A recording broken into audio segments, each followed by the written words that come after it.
Hi and welcome to this week's show, which is all about overcoming roadblocks. Now, if you want to grow a business so that it runs without you, you're going to have to get really used to dealing with roadblocks.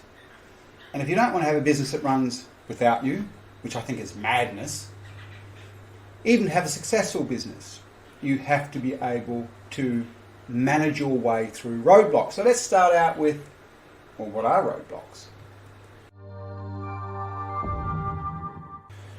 Let me share some stories from the trenches in our work with clients.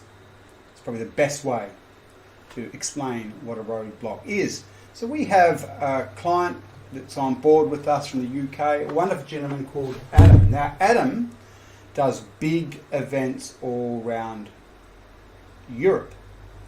So big sound stages and things like that. They fit out with electronics and all that stage stuff. They do big corporate gigs where they're, putting the big screens up and running all the electronic stage equipment and the event equipment. You can tell I don't know a lot about the technicals of what they do. That's not my job. Anyway, they've brought us on because Adam was just too busy.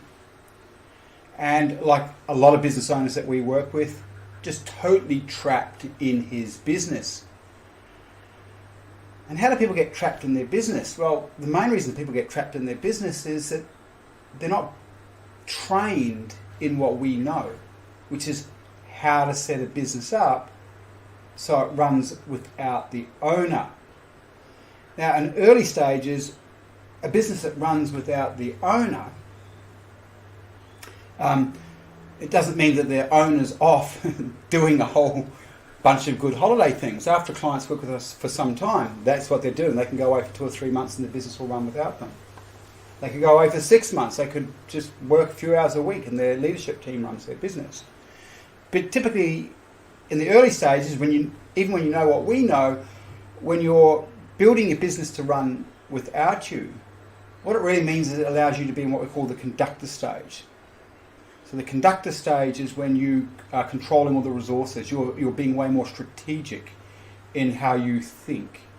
It's all about being smart. It's all about working out strategies and understanding the principles required to build a very successful business. And you're not the resource. So when you work in your business, you're doing everything in your business and you'll become a roadblock, and we'll get back to that in a second. But you're running around with just trying to do all this different stuff and you end up being burnt out. Business isn't enjoyable. Your relationships will suffer. You can't be a great parent because you're just tired and burnt out, and you can't do everything properly when you're juggling all those plates. So when you're working in the conductor stage, you don't work in the day-to-day operations of your business. What you're doing is you're sitting up top, looking at where the weaknesses are, where the strengths are. You're guiding the vision. You're putting together the team. You're ensuring the value structure of the business are kept in place. And so a person who's working on their business at conductor stage can drive a business into operational efficiencies really quickly. That's another word we'll be looking at, operational efficiencies. But they can drive that business to success really quickly, where the person working in the business, they can't, right? They're doing the wrong jobs. Okay, they're doing things that are what we call the low dollar productive activities, which other people should be doing. So you can be freed up to concentrate on leveraging your time, which means you're building out assets within your business. So a system is an asset. Yes, you might spend 20 or 30 hours working with one key staff member building out a system, but once it's built out, you don't have to do that. It just does the thing that it's supposed to do, and it keeps doing it. That means that once you've finished that job, it is now an asset to the business. Now think about that compared to someone who is doing jobs. A business owner, they're doing the bookkeeping, they're answering the emails, they're doing all those types of things. Well, each time you do the job, you haven't built an asset, you're just trading time for money. You're going to have to keep trading time for money. That doesn't build out a really high value, high profit business model. Business model requires that top-down view and someone who's been strategic, thinking and controlling how that business works, which is why we call it the conductor stage. In the conductor stage, we're not a resource, we're not playing the bass, we're not playing the guitar, we're not playing the drums. We're up there guiding everyone, telling them when they need to do things and bringing them in. We're guiding the resource towards our vision as a conductor. Of course, there's another stage, which is independent stage, and once the conductor's got the business working and optimising profit, optimising all the different systems and departments in that business, they're building out a leadership team. And there's a point where you build out the leadership team so that you don't have to be there. At that point you reach independent stage. But back to this story. So Adam, he came to us because he was working in his business, trying to get to conductor stage, knowing he needed to get there, but just being pulled into all the day-to-day processes of the business. So he's come on board with us, and one of my genius coaches has been working with Adam and his team. So we look at their team, we find out, well, who's suitable, because we've got to see who we can start to pass work on to, who can support Adam in moving him out of the business. And we see he's got 2 really good team members. So what we start to do with him, and this is Brian, this is my head guy, he comes in and he's got to extrapolate all the information out of Adam's brain. And it's got to be put on paper, because if you're watching this and you do this, you know what I mean. If you are a business owner who is doing everything in your business, I guarantee you don't have really good systems manuals. Everything's in here. And because everything's in here, people have to ask you questions. And if you want to run a team, what's in here must be put out on paper and turned into your operations manuals, which become your business's Bibles, so that your team know what they have to do to run all the different areas of the business. So again, that's usually the first thing we're doing. We're extrapolating the knowledge from the business owner, and we're now starting to extrapolate that to key team members and put it in the systems manuals so everyone knows what they need to do. Now, of course, as I said before, if you're working in your business, you just won't have time for building systems manuals, which means you won't be able to bring on a team and train them properly. This is why people come and employ us, because we work closely with them to do what needs to be done, and we assist them and support them when they can't. Now, at the same time, as they started with us, within about a month, they went to another level of success. They just started getting all these good quality clients. That's great, because this business has increased cash flow. But all of a sudden, the owner, because we haven't finished the job, this is Adam, we haven't finished extrapolating all that information into systems manuals, and the workload's increased, so it's harder for him to get the time, because he's got to deliver to the clients. And we're going to get here for a second. He's got to deliver to the clients because he's the knowledge holder that the client requires. Okay, now that's a big problem, because if you're the knowledge holder that the client requires, then you are going to be a resource working in your business as servicing the client. And this isn't going to work long term, okay, because all of a sudden they've got all this extra workload. We haven't had time to put in what we need to put in, and Adam's flying all over Spain and Europe and doing these big shows, and the poor guy's overwhelmed. He's frantic because he's even in a worse situation. Okay. Now, this is what we call a roadblock. So, how's Adam a roadblock? Okay, so he's so busy doing things in his business for the clients as a technical knowledge holder that he's got staff members who don't know what to do. And they're waiting to talk to Adam to find out what to do next. And this could be back in the office in England, okay, or wherever. And so All of a sudden, he's got this huge client load, but all at the same time, he's got these staff he's got to keep feeding information because it's not down on paper yet. Very overwhelming. So when we say he's a roadblock to operational efficiencies. If we could get this knowledge out of his brain, and we will, there's no doubt that we're going to get that, and we get it into systems manuals, all of a sudden we'll have operational efficiencies. And when we've got operational efficiencies, he could still be out working on the tools, working with the clients and customers, but his team will know how to do everything else in the business perfectly and properly without asking him. So all the other things, the gathering of the raw materials that Adam might need on site, the invoicing, all the other things required to run the business would happen, so his workload would be decreased. But we haven't got to that point yet. So he's a total roadblock. Now, we work with our clients to scale their businesses, and you can't scale a business when there's a roadblock. So as an example, Adam, if he got 5 more jobs, I don't know but what it is, whether it's 5 or 10, it might be just too much, where all of a sudden that business can't deliver effectively or properly. Okay? And so, because of the roadblock, because when there's roadblocks, there are operational inefficiencies, not efficiencies, and things fall apart.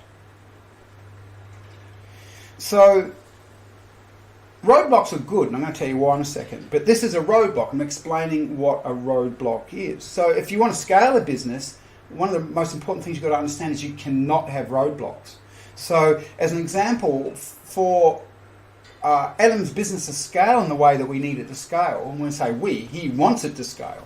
He wants to get off the tools and be running that business, and at some point having good long holidays while that business runs without him.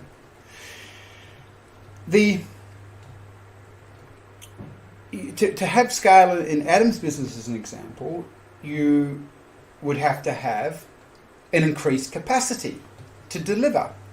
Now, an increased capacity to deliver might look like this. Once the admin systems are in place and the team's in place, you can probably run quite a small team when you have really good automated software processes in place. So that's good, because I would imagine that operating costs can stay low no matter what the quantity of client numbers are. That's a good thing. I try to work my businesses in that way, because if your costs of operation escalate in alignment with the scalability of your business, your margins aren't in place. So if you can keep operating costs low, meaning they don't increase with increased client numbers, that's a really winning model. And to make this work, he's going to have good quality technical people. He's going to have mini-me's duplicating himself and building himself out of that business by putting the good technical people in front. And then once again, we'll be looking for people that have that technical ability, but we're going to have to take that knowledge, because he's very good at what he does, from up here, and we've got to put that in systems manuals for the other technicians. But none of this happens unless we navigate roadblocks properly. I've seen people stay in roadblocks for years. I talked to a lady yesterday. She's been in a roadblock for 20 years, right?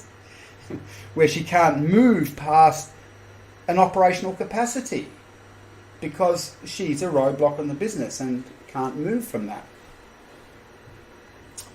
So in this example, and I've got to tell you, this can be stressful, because all this work's coming in. I think they're doing like 15, 16 hours days sometimes, right?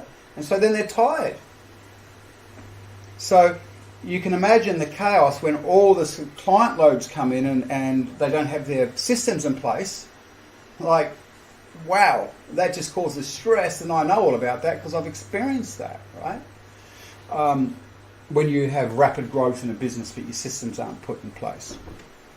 And by the way, I'll just talk to that for a second, because oftentimes you're better off using the Microsoft model, right?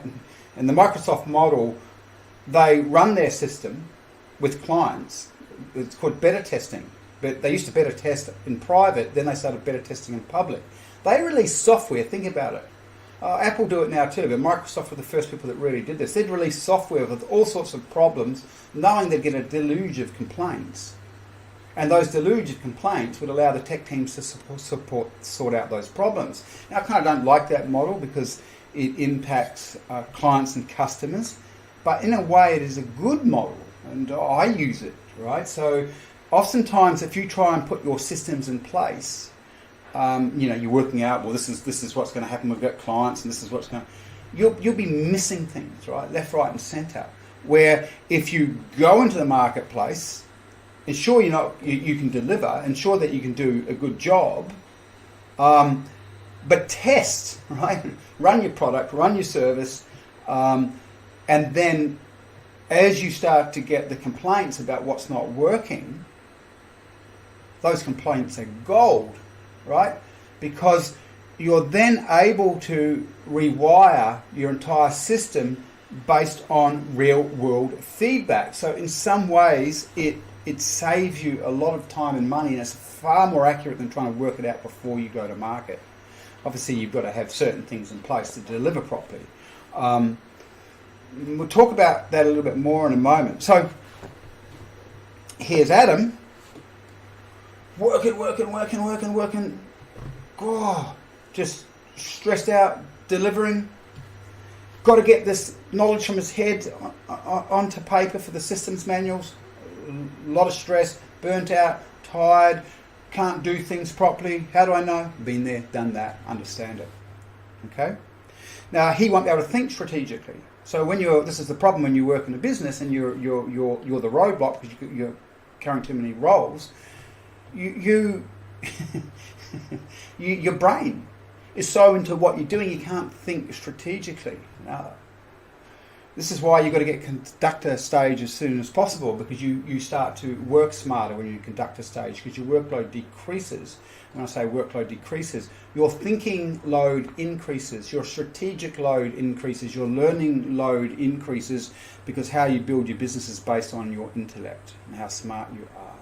Okay? And so when you're doing all the time, you run out of energy for thinking. This is why we get out of doing, become the conductor, we spend more time thinking.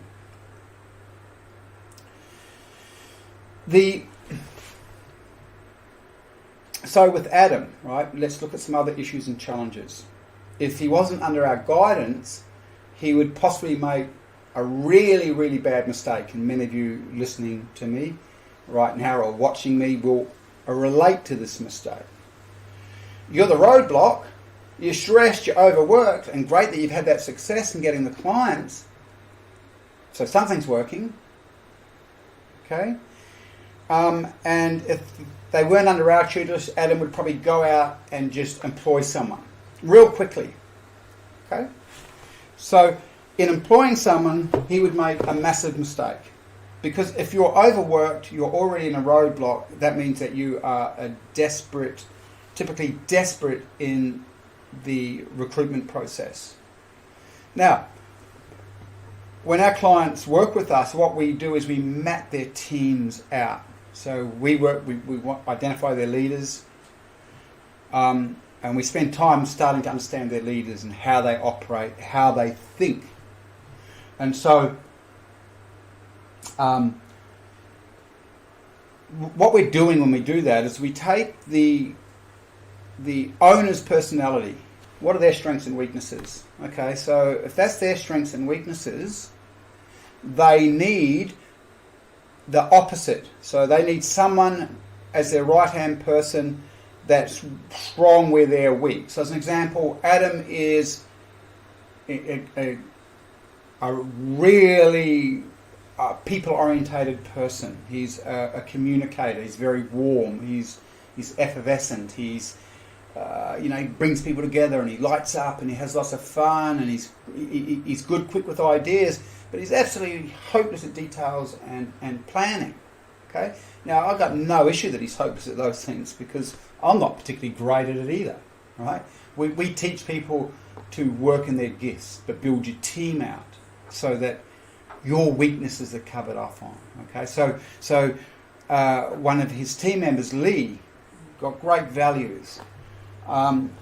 He's what we call a practical person. He's more of an evaluator, and so he loves all the details. He wants to check boxes. He wants to know the rules of engagement, what you do first, what you do second, what you want third. He wants checklists to make sure that the products that go out of the that go off to the job, that they're checked off so that everyone knows where everything is, and that everything is allocated properly into costings for the jobs they're doing, those types of things. Okay, so you can see here we've got the ideas guy, the technical guy. He's out there building relationships, doing what he's doing, and he runs the business. He's got good ideas. And then we've got the offsider who can really work and get the information out of Adam's head and ask him 3 or 4 times just to make sure that he's getting it right. And he can build out these systems manuals. Okay. He also has another gentleman called Peter, who's a wise old head, and a wise old head in business, who we need to get some of the good, some of the marketing collateral that they use upgraded so that he can sell more efficiently. And again, that knowledge will come out of Adam's head. So you can see that when we work with teams, we're really approaching it. Well, I suppose it's from a behavioural science perspective. We're really analysing who needs to go where, and we're also ensuring they've got the right value systems. Okay, so are they high in conscientiousness? Meaning that means that if Adams goes away for 3 days, anyone that's high in conscientiousness is not going to slack off because they just want to do a good job, right? That's what they want to do. If you're high in conscientiousness, you don't need the boss there to motivate you to do a good job. You just want to do a good job.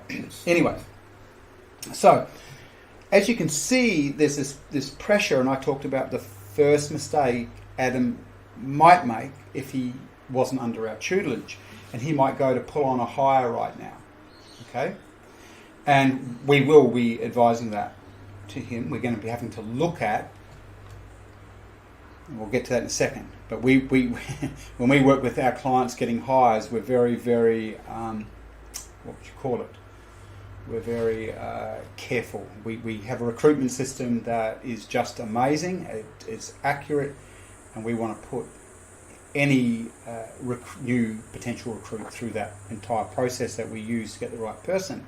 So what will we doing, or Brian will be doing next time he meets with Adam and his team, he'll start to look for the gaps. Okay, so can we get a technical specialist on, might be the first question, so that they can share the workload with Adam. Okay,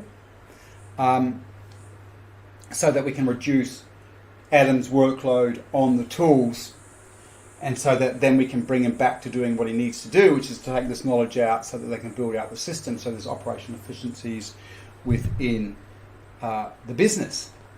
Now, if this technical person is harder to find, then what we will be doing is we will be looking at, well, what support can we get in? And this is based on needs. We're going to be looking at what Adam does, or what other key team members are doing in their leadership team, that they could be freed up from to do something else that will decrease the load. Now, what we're doing here right now, because now we're going to get to a roadblock, what roadblocks are, or how we're navigating roadblocks, and then sort of dig into why roadblocks are amazing to have. Okay, so roadblocks mean there aren't enough resources to deal with the situation. Now, when we talk about resources, resources can be knowledge, resources can be people, resources can be systems, they can be a whole bunch of things. But what you'll typically see is, so as an example, a roadblock that might show up in a system is okay, so as an example, a salesperson might be doing a sales call, and at the end of the sales call, right, there's a whole bunch of things to send out to that prospect. Now, there might be a problem within the system that they can't just do this thing with 1 or 2 clicks. It might take a lot of effort and energy, or the system doesn't work particularly productively, and that system, well, that's okay if you've got 10 prospects a day, but the moment you've got up to 70 prospects a day, what happens is stuff doesn't get done because it requires too much for the salesperson to do these 10 things for each person to send the stuff off. Okay, so you can see that a lack of resources. Now the resources there are in the system, because we would want for the salesperson, once they finish the sales call, maybe just to click one thing on their computer, and that thing ensures that automatically everything's delivered to that client. Okay, so then we can upgrade the amount of incoming, because the new system will handle that. So coming back to Adam, what we're doing is now we're now doing needs analysis on what resources, and at this point it is human resources, are required to balance out the team and to take the load away from him or his key people. And then secondly, what systems issues are creating some of the operational inefficiencies. Okay? And so we'll go to fix those as well. Now, once we've got the right team in place and we've fixed some of those operational efficiencies, what might happen is Adam still might be on the tools because they're being very successful and they're getting lots of clients coming, but he'll be working less times on the tools, and all areas of business will be working well and efficiently, which will decrease his stress, because while the business is really, really busy but the systems aren't in place, poor Adam is going to have this problem that many of you will have, because if your systems aren't in place and aren't working, your key team aren't in place, you're doing your stuff but you're feeling like, oh, I can't trust. Has this been done? Has that been done? So not only are you looking after the roles that you look after, but your mind has to think about all the other things that maybe your team haven't done or have to do, that you haven't told them about, right? Because your systems aren't in place. Now, roadblocks. So again, this is how you address roadblocks. And roadblocks must be addressed, and roadblocks are a gift, right, to you. They don't feel like it at the time. So when you have roadblocks, the great thing about roadblocks is that you are really able to address a problem, because a roadblock is an inefficiency or lack of resources that shows up under load at a certain time. And so all you need to do is to fix the roadblock, and that will already improve operation efficiencies and the ability to scale and the ability to start moving yourself out of the business. Now, what you'll see is at each stage of development within a business is more and more roadblocks. And it's really interesting, because I really feel, well, I love roadblocks, because I know I'm doing the right thing when I see roadblocks, right? Because roadblocks show up under success, right? This is why the poor business owner who goes into business and they think to themselves, oh, I can do everything on my own, and they don't know what we know about building a business that runs independently from you. You know, it all goes pretty well while they're not doing that well. But the moment they start to have some success because their marketing's working or their word of mouth's working, all of a sudden they realise their whole business is full of roadblocks, and the main one being them, because once they're successful, the load shows what needs to be removed to continue to facilitate that load effectively, or to facilitate greater loads. So how you manage roadblocks is really important, and a great attitude as well. Great, this is another roadblock. I'll just quickly share before we wind up. I'm probably going to communicate about this in our next show as well. But in this, really important. One of the approaches that we use is, as I said before, we're not going to build out our systems for a new product or a new service or anything that we're doing to its full capacity before launch. And, you know, there'll be evaluators watching this. You know, your evaluators are very careful people who don't want to take any risks, and so they spend lots of time researching, building the perfect machine. The problem with that approach is, before you launch, it's assumption, right? It's assumption. It's only in the marketplace that you get real feedback. And so, yes, I'm not saying be a cowboy, okay, and just be really rough. Or if you are going to take the cowboy approach, you've got to have all the resources on hand, right? So if things go wrong, then you've got to make sure your team's in place and that they can deal with that manually, right? And deal with it quickly so a client's not annoyed or upset. So the basic premise is we build out our systems to a certain point, and then we go out into the marketplace, and not in a big way, and we start to test. And as we test, we're getting these clients on board, and we're going to be working really closely with those clients, actually, to find out what did you like, what didn't you like, what didn't you understand in our instructions, or what have you. And we take all that information and we log that information, and I have someone, this is another hint before we go, I have someone, she's a superwoman, her name's Dee.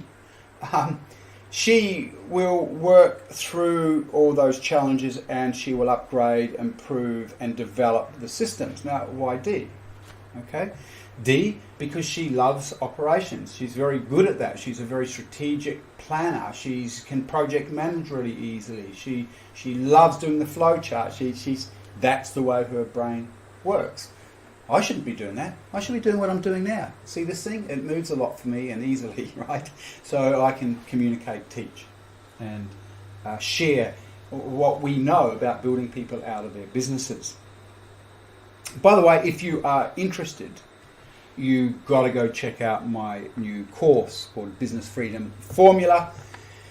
This course is a love child. Look, we've run programs for years. We run coaching programs where we really work with people and build them out of their businesses. Lots of coaching involved with that, working with coaches, working with my team, working with me. We've got a whole system that we use to take a person from working in their business through to conductor, through to independence.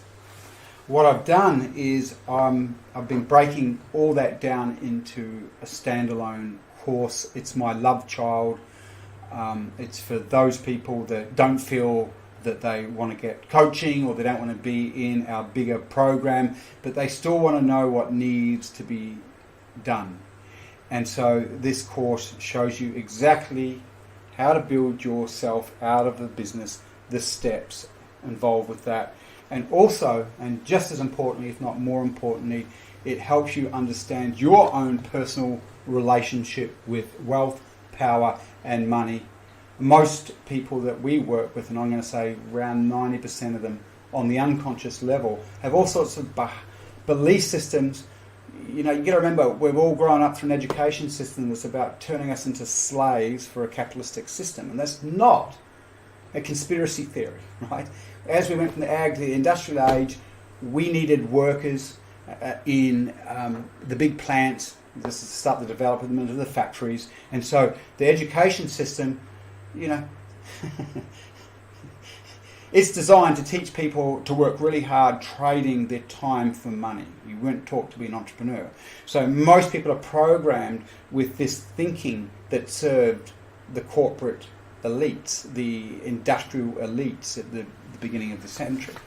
So all these things impact how you operate as a person who's trying to build themselves out of their business. And for the most part, all your beliefs don't support that. So this course also really helps you understand all the belief systems and helps you to start to overcome the belief systems that have you where you are right now, you know, working too much in your business. You have to become the person with the belief systems who can build a business that runs independently of them. This course gives you the steps you've got to take, how to do it, and also develops this. So check that out in the link below. I hope you get a lot from today's show. I love sharing this stuff. Like this video, share it. If you want to do a free strategies call with me, I can promise you you're going to get lots of breakthroughs and insight. Book it through the link below, or just go to my website, perrymardon.com, and let's see what we can do for you. Catch ya. See ya.